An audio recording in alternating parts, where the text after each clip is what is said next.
16வது அதிகாரம் அதனுடைய 12வது வசனம், நிந்தனைக்கு பதிலாக எனக்கு நன்மையை சரிகட்டுவார் என்றான்.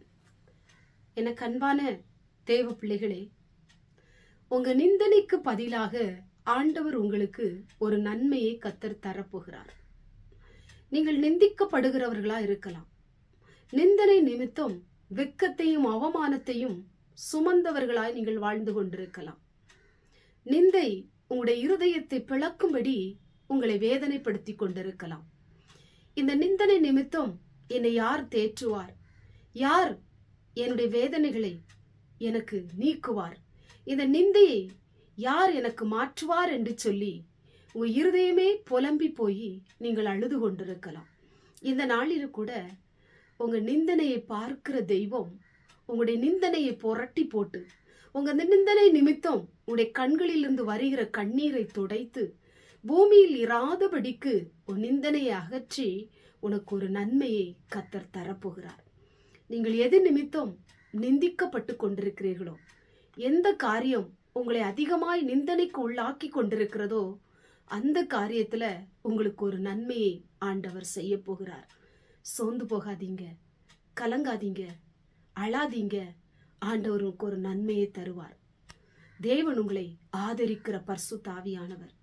அவர் தம்முடைய வார்த்தையை அனுப்பி உங்களை பலப்படுத்துகிற பரிசுத்த ஆவியானவர்.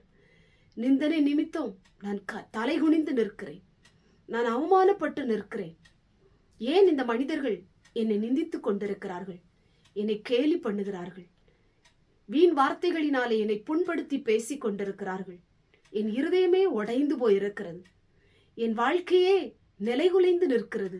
நான் என்ன செய்வது? என் நிந்தனையிலிருந்து ஆண்டவர் என்னை விடுதலையாக்க மாட்டாரா என்று சொல்லி நித்தம் புலம்பி அழுது கொண்டிருக்கிற தேவ பிள்ளையே, உன் நிந்தையை பரிசுத்த ஆவியானவர் பார்க்கிறார். உன் நிந்தனைக்கு பதிலாக ஒரு நன்மையை கத்தர் தரப்போகிறார்.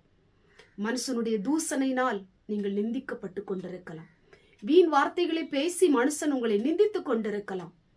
குழந்தை இல்லை என்கிற நிந்தை, வேலை இல்லை என்கிற நிந்தை, ஒரு ஆசீர்வாதம் இல்லை என்கிற நிந்தை, பொருளாதாரத்திலே நெருக்கடியினால் வந்த நிந்தை, வேலை ஸ்தலத்துல நிந்த, குடும்பத்தார் நிந்த, இப்படி பல காரியங்களினாலே நிந்தையினால் பாதிக்கப்பட்ட உங்களை கத்தர் இன்றைக்கு நிந்தனையை அகற்றி நிந்தனைக்கு பதிலாக உனக்கு நன்மை செய்ய போறார். ஒரு நன்மையை நீங்கள் பெற்றுக்கொள்ள போறீங்க. நீங்க சோர்ந்து போகாதீங்க, எதை குறித்தும் கலங்காதீங்க. நன்மையை நீங்கள் பெற்றுக்கொள்ளுவீர்கள். கண்களை மூடி ஜெபம் பண்ணுவோம். எங்கள் பரிசுத்தமுள்ள நல்ல பிதாவே, கேட்டதான வசனத்தின் மூலமாய் ஆண்டவரே, இந்த வார்த்தையை கேட்டுக்கொண்டிருக்கிற உடைய பிள்ளைகள் நிந்தனையினால கஷ்டப்பட்டு கொண்டிருக்கலாம், பரிதவித்து கொண்டிருக்கலாம், அழுது கொண்டிருக்கலாம், வேதனைப்பட்டு கொண்டிருக்கலாம். இந்த நிந்தனையிலிருந்து உடைய பிள்ளைகளை விடுதலையாக்கி ஆண்டவர் நன்மையை கத்தர்களுக்கு கட்டளையிடும்படியா செபிக்கிறேன். எந்த மனிதன் நிந்தித்தானோ அதே மனிதனுக்கு முன்பாக உடைய தலையை நிமிர பண்ணும். ஆசீர்வதியும். இயேசுவின் மூலம் செபிக்கிறோம் பிதாவே, ஆமென்.